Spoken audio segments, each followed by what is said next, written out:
Je m'appelle Hilde, je suis étudiante en fin de première année en soins infirmiers à l'IFSI Théodore Simon. J'ai 43 ans et je suis maman de 4 enfants. L'étudiant expert, un podcast original de l'IFITS. Un podcast par les étudiants infirmiers pour les étudiants infirmiers.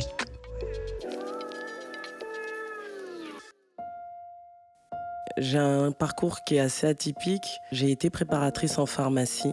J'ai accédé à cette école sans bac. J'avais un BEP carrière sanitaire et sociale. Du coup, je l'ai passé en 2 ans. Ensuite, j'ai travaillé en tant que préparatrice en pharmacie, en officine et en milieu hospitalier. Je me suis présentée au concours d'aide-soignant et je suis passée aide-soignante. J'ai travaillé pendant 3 années. J'ai ensuite voulu intégrer une école de soins infirmiers. Donc, je suis rentrée par la sélection FPC. J'ai passé le concours et ensuite, j'ai fait un report d'une année. Et j'ai intégré l'année en 2021.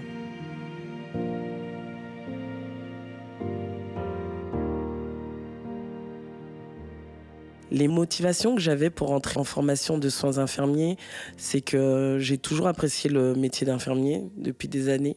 Sauf que j'appréhendais pas mal au niveau des cours. J'appréhendais aussi les soins parce que j'avais du mal avec la vue du sang. Petit à petit, je pense que mon parcours, il m'a permis de m'habituer un peu à tout ça. Du coup, j'ai foncé, quoi. En tant qu'aide-soignante, dans un premier temps, je faisais des vacations dans plusieurs services. Puis ensuite, j'ai intégré un service de chirurgie viscérale et j'y suis restée 3 ans. Ça m'a permis de mieux appréhender les soins, de mieux comprendre le métier d'infirmier, que ce soit au niveau des contraintes et des points positifs. J'ai pu vraiment bien voir les choses en fait. Avant la formation, les représentations que j'avais sur le métier d'infirmière, elles étaient assez fantasmées quand même. Même si par rapport à mon parcours, je voyais quand même bien la réalité. Je pensais quand même qu'une infirmière avait quand même plus de temps. Avant de commencer la formation, je pensais que les cours étaient encore plus difficiles qu'en réalité. Je m'attendais vraiment à passer des nuits blanches, quoi. Des mois de nuits blanches. Mais ça a été au final. L'entrée en formation, je l'appréhendais parce que j'étais assez stressée. Donc j'avais déjà mon stress à gérer. Ensuite, les cours, j'avais peur de pas tout comprendre, que ce soit trop complexe. Et en fait, il faut travailler, en fait. Faut vraiment faire des recherches à côté pour bien comprendre les choses. Ma représentation a évolué parce que je pensais que c'était vraiment, en termes de compréhension, que ça allait être compliqué. Au final, c'était plus en termes de densité que ça m'a compliqué, en fait. Je ne m'attendais pas à autant de cours. Le contenu de la formation, je m'attendais à peu près à ça. Je savais qu'il y aurait de l'anatomie, de la physiologie, ces choses-là. Mais de la biologie fondamentale, j'aurais pas pensé. Pour la sociologie, l'anthropologie, je savais qu'il y en aurait. J'étais plutôt satisfaite, parce que j'adore ça. De la biologie fondamentale, pas trop. Le raisonnement clinique, ces petites matières-là, je les connaissais pas en fait. Sinon, je l'ai appris en ayant la formation, en suivant les cours. Le fait d'avoir 43 ans, ça me faisait peur en fait, de reprendre les cours. Je me disais que j'avais pas la même mémoire qu'à 20 ans, que la compréhension, elle met plus de temps à venir. Après, je prends mon temps. C'est clair que je mémorise pas aussi vite, pas aussi bien qu'avant les choses. Mais bon, je garde quand même pas mal de choses en tête, donc ça va. Je m'attendais même pas à garder autant en tête. Donc c'est que c'est faisable.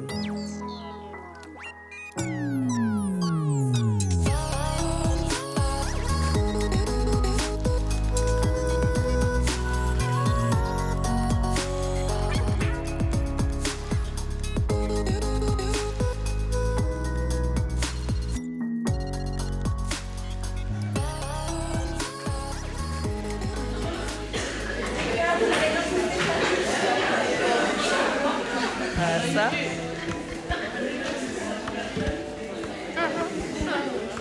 Au niveau du vécu de la première année, j'appréhendais pas de rentrer dans cette école parce que je la connais. J'y ai fait ma formation d'aide-soignante.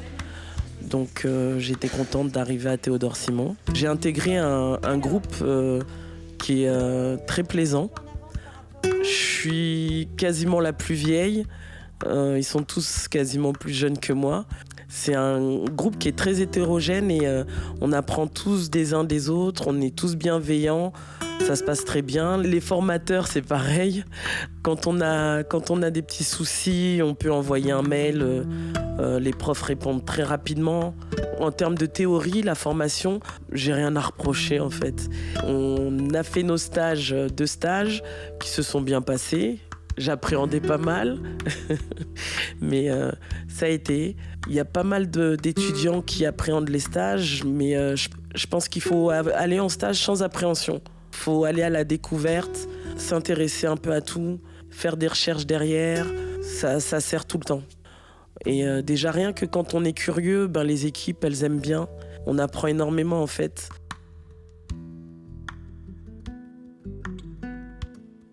En termes de formation dans sa globalité, ouais, je suis contente. Hein. Je l'apprécie énormément.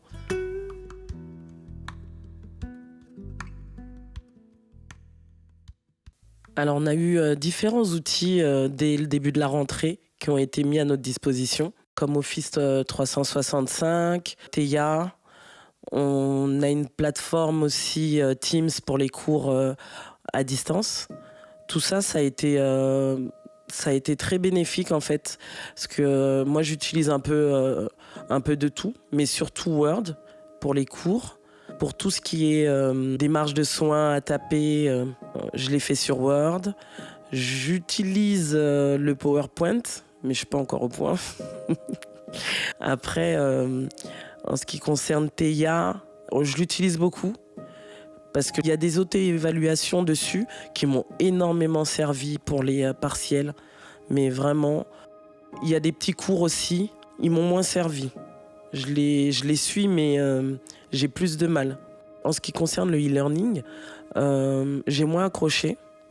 J'apprécie plus les cours soit en présentiel, soit sur Teams.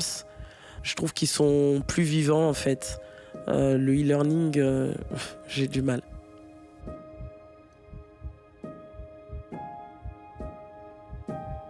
En début d'année, j'ai acheté pas mal de livres. Je me suis rendu compte qu'en centre de documentation, il y avait soit les mêmes, soit bien mieux.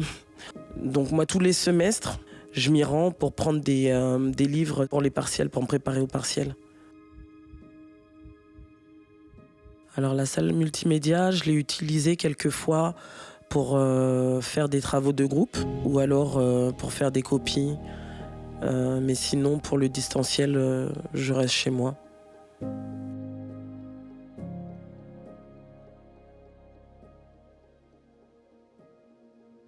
Dans le cadre de la formation, on a un suivi pédagogique avec un formateur référent. Ça me sert en fait à savoir où j'ai des lacunes, où j'ai des points à améliorer. Elle sait vraiment ce dont on a besoin pour acquérir des compétences au niveau de la formation. Du coup, on peut vraiment s'appuyer sur elle.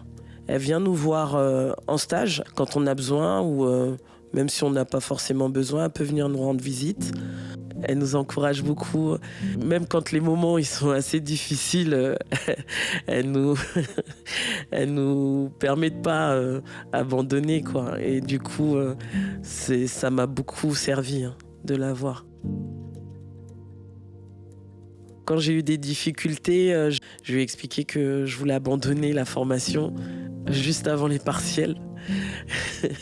Et du coup, elle m'a dit de ne pas lâcher, d'essayer de moins stresser. Elle m'a dit que j'avais les capacités, qu'elle ne s'inquiétait pas pour moi. Donc du coup, elle m'a vraiment soutenue et ça m'a aidée. Je l'ai suivie et puis je suis contente. Oui, j'ai failli abandonner. Et pourtant, je lâche rien. Hein. Mais il y a un moment, c'était compliqué. Hein. En fait, j'étais perdue. J'étais perdue et tant que je classais pas mes cours, j'arrivais pas à comprendre en fait. J'étais vraiment perdue, il y avait trop d'UE, trop de choses et tout était un peu en vrac moi dans un espèce de trieur. Et tant que j'avais pas classé ça dans un classeur, j'étais pas assez éclairée sur la formation. La référente pédagogique, on a l'impression qu'elle ne nous connaît pas comme ça, alors que c'est pas du tout le cas. Au vu de nos compétences, au vu de ce que les soignants disent sur nous, elle arrive tout de suite à nous cerner quelque part et elle sait vraiment là où on peut être perdu ou pas, même par rapport à ce qu'on lui rend en cours. Les exercices qu'on fait avec elle, elle sait à peu près qui on est. C'est très perturbant. Elle analyse vraiment bien la chose en fait. Donc ça fait bizarre. On se dit, elle n'a pas le temps de savoir qui est qui. Le fait que ma référente analyse bien qui je suis m'a fait prendre confiance en moi. Alors je rappelle que je fais une petite phrase de résumé et qu'autant que possible, malgré le fait d'être en amphi, vous n'hésitez pas à intervenir, qu'on discute. Il y a différents types de cours qui nous sont dispensés à l'IFSI. Les cours magistraux, les CM, les travaux dirigés, les TD, et les travaux pratiques, les TP. Alors moi, je suis une fan des travaux pratiques, parce qu'on est dans le concret. Les travaux dirigés, j'aime bien aussi, parce que en général, ils nous aident pour les partiels, énormément. Et les cours magistraux, j'aime aussi, mais c'est plus dense. Il faut se concentrer plus. Alors, rapidement, en termes d'épidémiologie, les troubles de la personnalité, c'est quand on est dans le versus pathologique, ça touche environ 10% de la population. Donc ça fait déjà quand même pas mal. Celui qu'on rencontre le plus fréquemment, on va le voir après, vous avez dû en entendre parler. En ce qui concerne les cours magistraux, en fait, je trouve que tout est bénéfique, tout s'imbrique. Même quand il y a des cours qu'on apprécie moins, il y a un sens, il y a toujours un sens derrière et on y trouve au final un intérêt. Moi, j'aime beaucoup tout ce qui touche à la biologie, à la sociologie, à l'anthropologie, mais tout le reste, en fait, c'est très intéressant. C'est des cours qui sont passionnants au final. En biologie fondamentale, pour moi, c'est pas forcément du concret, parce que ça va un peu trop dans les cellules et compagnie. Mais quand au final on fait de l'anatomie qui est un peu plus poussée, ça se regroupe et on comprend mieux au final les choses qui étaient totalement floues. On arrive mieux à les comprendre.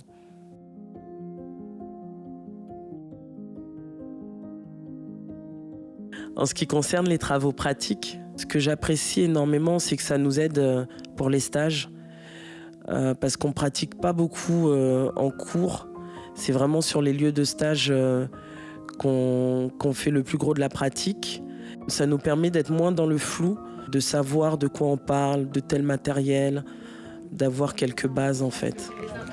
Là, ça veut dire que vous êtes sous la peau et là, vous êtes dans le muscle.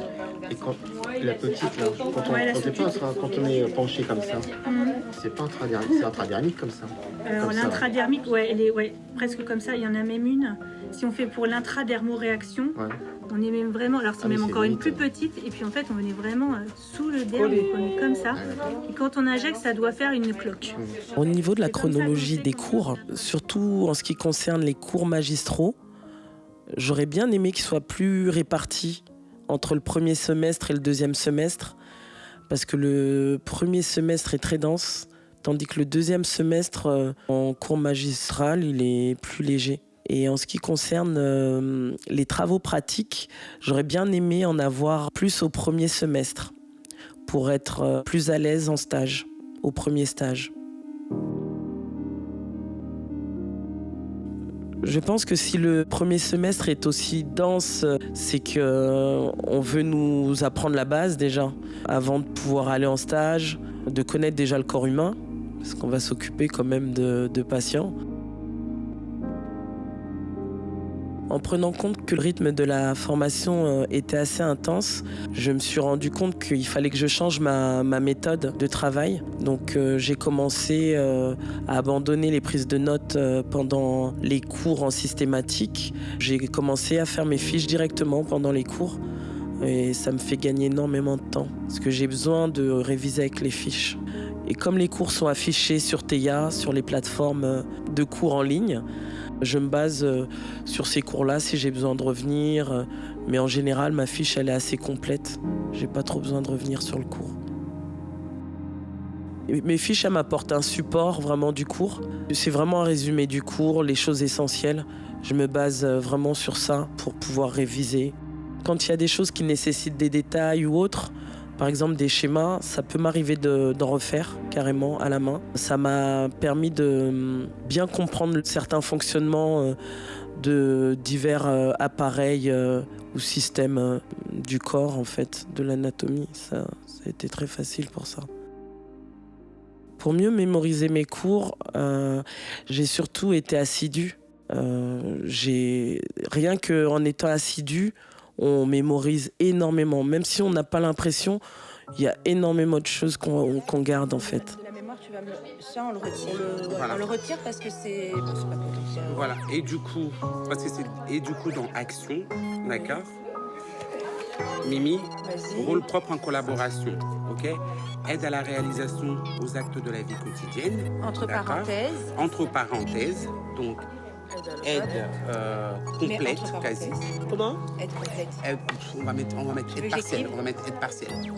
Aide partielle. Elle faisait quand même des petites choses. Elle faisait quand même des petites choses, les dents, la peau. D'accord. Aide partielle. En ce qui concerne les groupes de travaux dirigés ou de travaux pratiques, pour ma part, je trouve qu'il y a toujours du bon à en tirer parce qu'on peut avoir différents avis sur des questions données. Ça nous permet d'avoir une plus grande ouverture d'esprit. Ça nous fait réagir, ça nous fait nous remettre en question. Ça permet de réfléchir complètement autrement. Ça nous bouscule, ça peut nous bousculer aussi. Donc c'est très très bien parce que c'est ce qui peut nous arriver en soins aussi. On peut être bousculé par différents points de vue, par différentes manières de faire. Du coup, ça nous apprend tout ça et c'est très très très pertinent. On peut ne pas avoir les mêmes représentations, par exemple de la mort, de la prise en soin même. Ça peut varier d'une personne à l'autre. Et je pense que c'est bien justement que les choses nous bousculent. Ça nous permet de se remettre en question sur notre manière d'appréhender l'autre. Non, stabiliser, maintenir. En fait, ça va être que ça. Hein. Prise de poids, dénutrition modérée avec anorexie, une alimentation mixée. Ne s'alimente pas beaucoup. L'encourager à plus s'alimenter, lui proposer ce qu'elle aime, oui, ça c'est bien. Limiter la dénutrition. Alors le fait que l'on soit en petite communauté, ça rend possible plus de choses parce qu'il y a certaines personnes qui peuvent être très timides, qui vont pas forcément parler en classe, mais en TD, ils vont être capables de participer, donner leur avis, tout simplement. Chose qu'ils seraient vraiment pas capables de faire en plus grand groupe.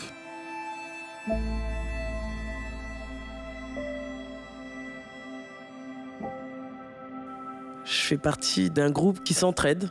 On a un groupe WhatsApp, par exemple. On y véhicule pas mal de choses. On s'envoie des cours. Si par exemple un a été absent, on s'envoie les cours. Si quelqu'un n'a pas compris tel ou tel cours, on peut proposer de l'aide. On fait des petits travaux de groupe aussi pour des révisions. Chacun constitue son groupe, chacun vient comme il a envie. On n'impose rien en fait, c'était la règle dès le départ.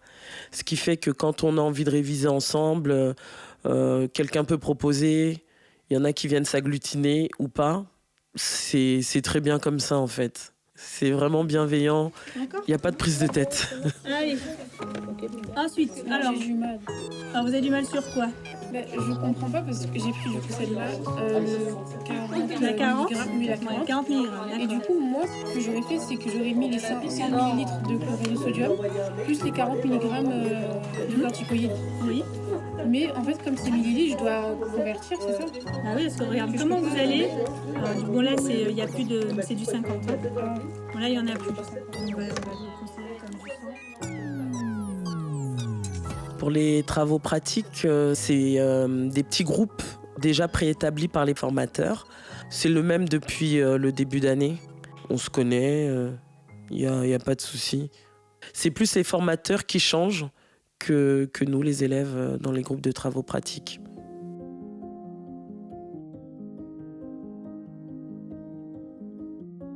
J'ai effectué 2 stages durant la première année. Un premier en chirurgie orthopédique. C'est un stage qui m'a permis de beaucoup pratiquer.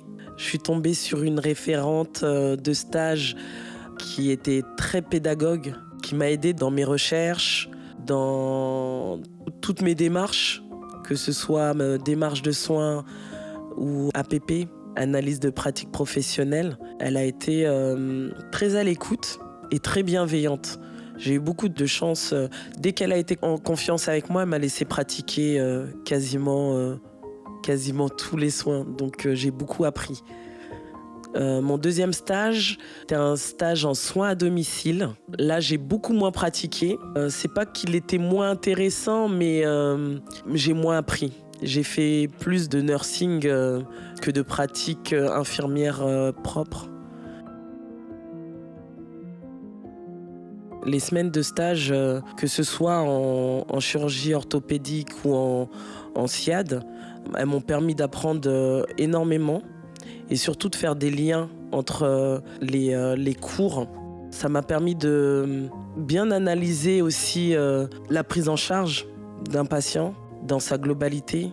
Parce que même si j'étais aide-soignante avant, il y avait des choses qui n'étaient pas aussi claires.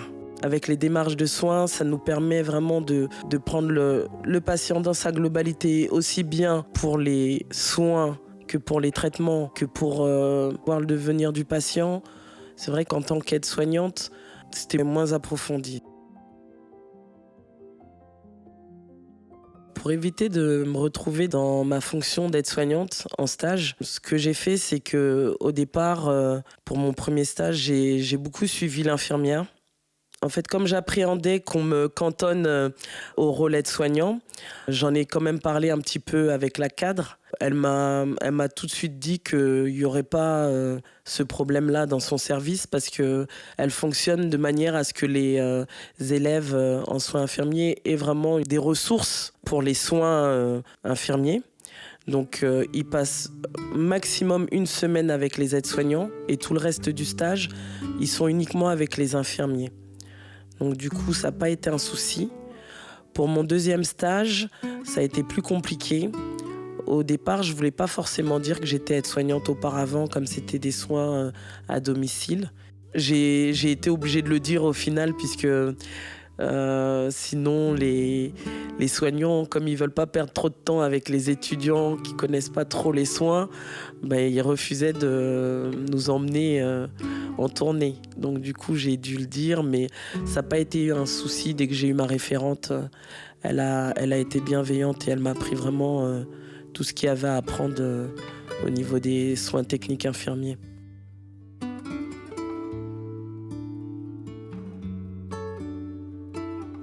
Les 2 stages que j'ai eus en première année ont été très formateurs. Parce que déjà, j'ai eu la chance de pouvoir beaucoup pratiquer, surtout au premier. À l'heure actuelle, je sais piquer, je sais faire des bilans. J'ai appris à faire une transfusion. C'est des choses qu'on ne voit même pas en semestre 1. Donc, j'ai beaucoup évolué déjà. Les stages, ils donnent énormément envie de poursuivre les études. On est dans le concret. On est vraiment dans ce qu'on a envie de faire. Donc, ça booste. Ensuite, donc les consignes. Vous écrivez avec une seule couleur d'encre. Si jamais vous ne traitez pas une question, vous mettez bien NT, non traité. On est d'accord ? C'est bon pour tout le monde ? Oui. L'épreuve peut commencer. Bon courage. En ce qui concerne les partiels, j'étais dans une période pour la préparation qui était très stressante, tellement stressée que je me suis dit, comme il y avait des rattrapages, que j'allais me baser sur les rattrapages. Donc j'ai fait des révisions, mais pas autant que j'aurais voulu. En fait, je pense que mon cerveau était plus en capacité d'intégrer quoi que ce soit. C'était trop dense, j'avais besoin de repos. Donc j'ai pas culpabilisé de lâcher comme ça parce que je pense que j'en avais vraiment besoin. Du coup, j'y suis allée sans pression parce que je m'étais dit que de toute façon, je les aurais pas. Et j'ai repris petit à petit les révisions, sereinement, UE par UE. Et ça a été. La façon dont les partiels sont organisés, ils génèrent pas forcément de stress. Bizarrement, au moment des partiels, j'avais plus du tout de stress. Donc je suis arrivée vraiment détendue, chose qui m'arrive jamais habituellement. Pour moi, c'était limite apaisant. J'arrivais, je composais et je partais. Et après, je pensais au partiel d'après, sans stress. Mais vraiment, c'était un travail en amont, vraiment. Finalement, je les ai réussis quasiment tous, sauf un, mis à part un partiel de groupe.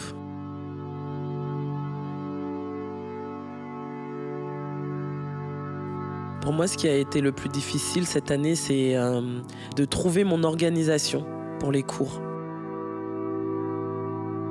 Ce que j'ai le plus apprécié dans cette première année, c'est le groupe que j'ai intégré, les stages que j'ai effectués et les cours que j'ai eus. Vraiment, je sais même pas ce que serait le numéro 1, je sais pas, c'est vraiment tout ça.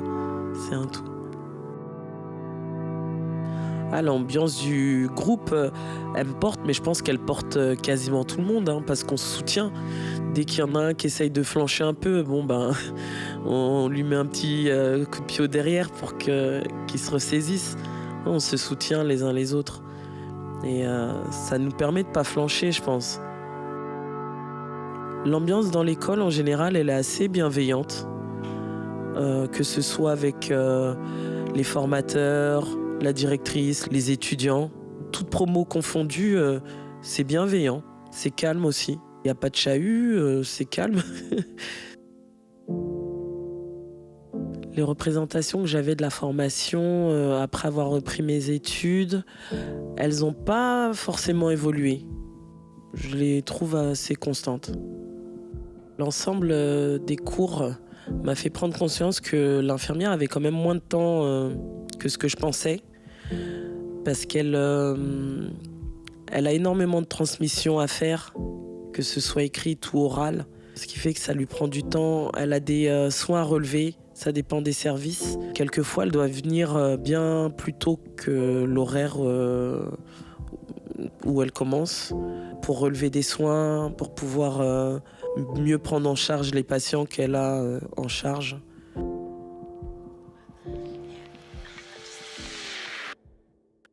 Alors, ce que je pourrais dire à des étudiantes qui pourraient commencer la formation en première année, ce serait d'essayer de trouver une bonne organisation pour les cours, de réviser au fur et à mesure pour éviter d'avoir trop de cours à réviser d'un coup pour les partiels et puis d'être assidu en cours. Si je devais résumer cette première année en quelques mots, c'est que c'est une formation enrichissante, bienveillante, qui nous permet d'élargir notre ouverture d'esprit. À titre personnel, c'est une formation qui me fait grandir. Et je pense que j'ai même pas fini encore. Malgré mon âge, je vais grandir encore. J'ai aucun regret d'avoir repris cette formation. Je suis heureuse à l'heure actuelle. Je suis bien dans mes baskets.